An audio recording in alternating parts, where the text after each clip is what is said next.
Bomber jackets have an extremely rich history that goes back over 100 years. Today, they're rooted in our day-to-day fashion, but they didn't start off that way.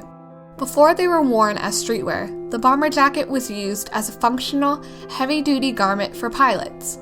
Let's take a closer look at how this classic silhouette has stood the test of time.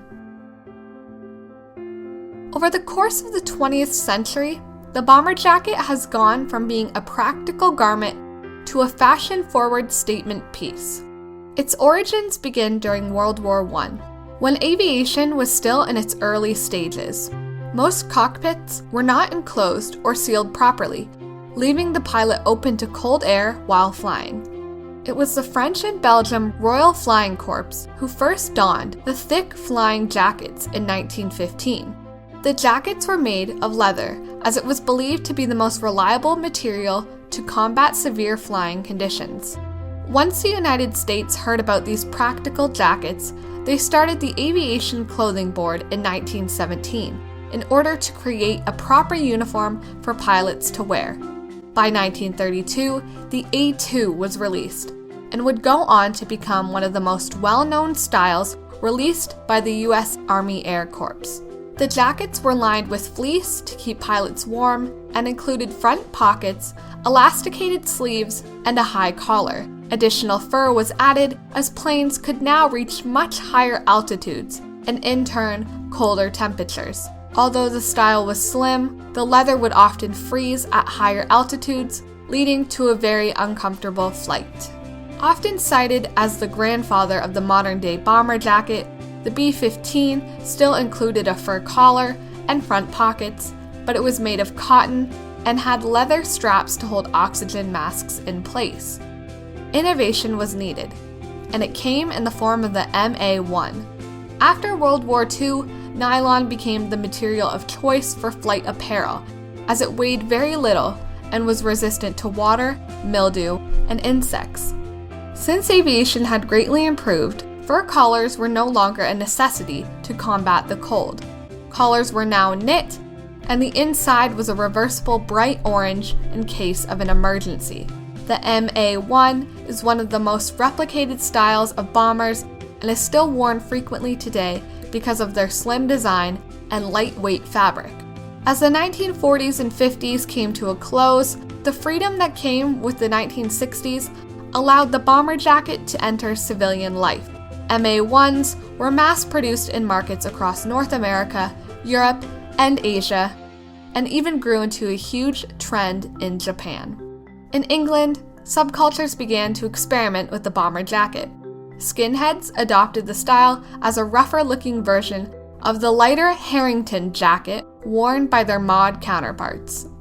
A new type of aviation was also beginning to take its place in the mainstream: space travel. Led by the enthusiastic young president, John F. Kennedy,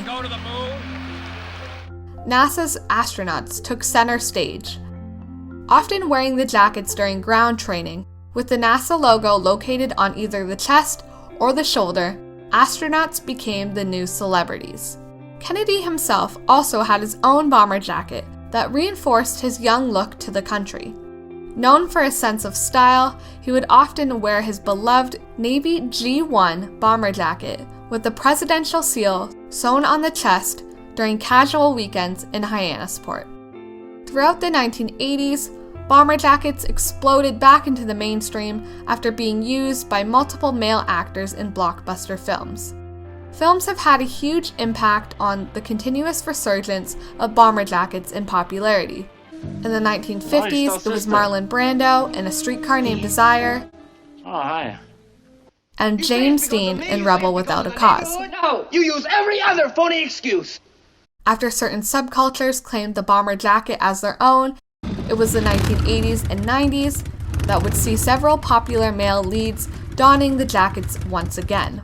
Steve McQueen in The Hunter, Tom Cruise in Top Gun, I can't hear you. Bruce Willis in Pulp Fiction, I'm sorry, baby, I had to crash that Honda. and Ewan McGregor in Trainspotting. All played iconic roles while wearing the even more recognizable bomber jacket.